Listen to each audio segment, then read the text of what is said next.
I know I've already made several videos about Brett Kavanaugh and the woman that he attempted to rape, Christine Blasey Ford, but this entire thing is such a gigantic shit show, and it's a perfect example of just how absolutely fucked the United States is right now. So, I'm sorry, I can't help it. We need to talk about it some more. Because as a bonus, it really does hit on a lot of important skeptical topics. Today's topic is the problem of hyperskepticism. As a skeptical activist for more than a decade, I have seen this happen a lot. The word skeptic has actually been co-opted by people who are anything but.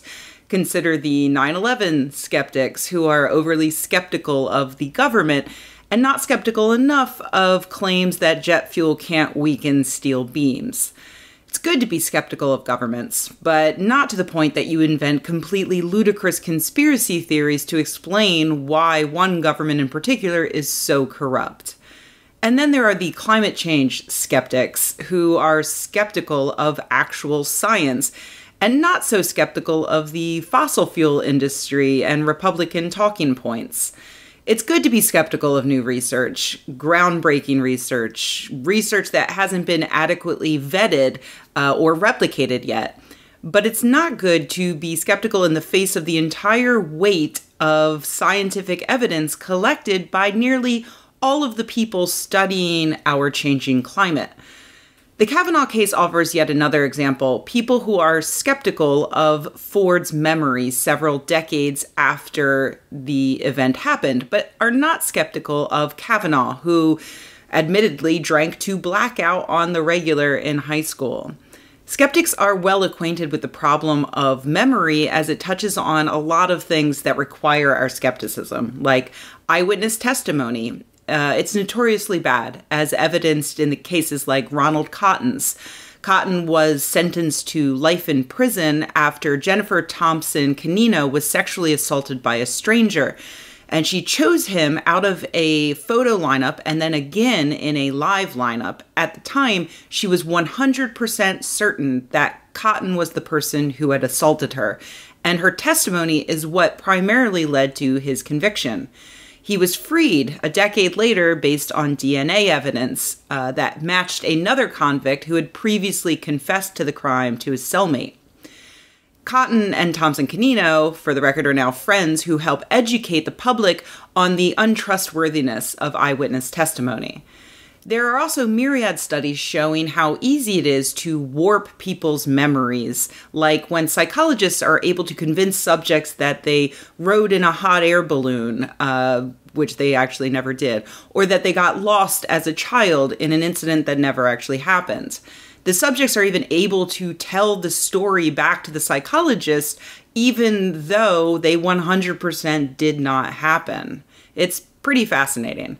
So there is that, right? Memory is fallible. Eyewitnesses can't be trusted. So there's no way we should believe an accusation of sexual assault several decades after it happened, right?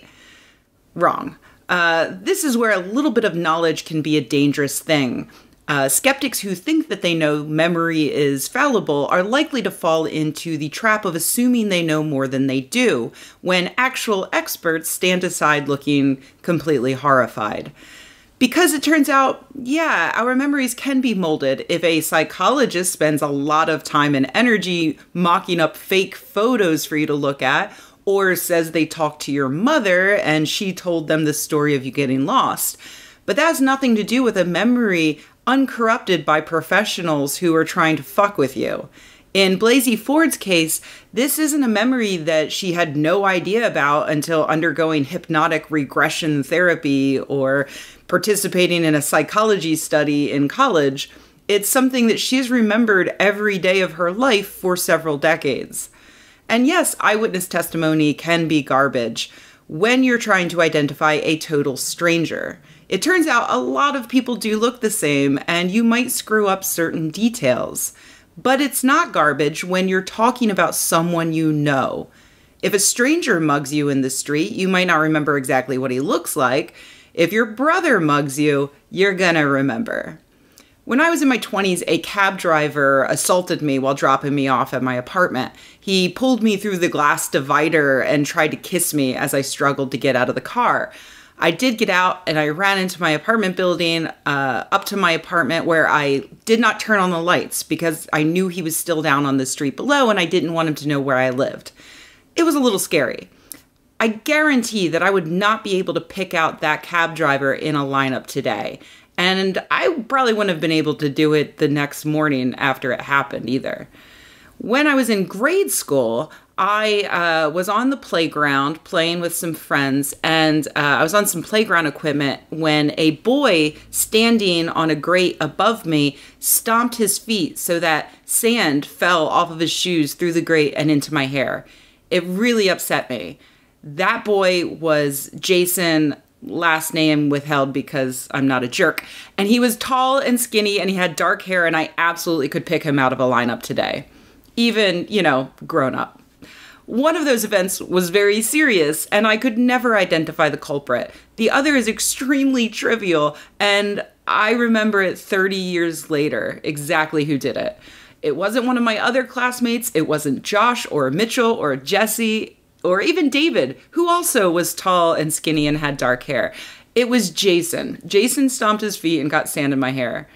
I remember Jason because I knew him. I don't remember what we learned that day in school. I don't remember if my mom drove me to school that day or if I rode my bike, and I don't remember how I got home. Blasey Ford doesn't remember the minor details surrounding her attack either, because we only remember the details that our brain decides are important in the moment. A hand over your mouth, the laughter of the boys, a scramble to get away. Obviously, none of it matters now. Our senators decided that they either didn't believe Blasey Ford, that they believed thought she was telling the truth but misremembering, or they believed her but figured that this man deserves to decide the fate of women in the United States anyway. All of those options should terrify you. So make sure you're registered to vote, and please vote them out this November.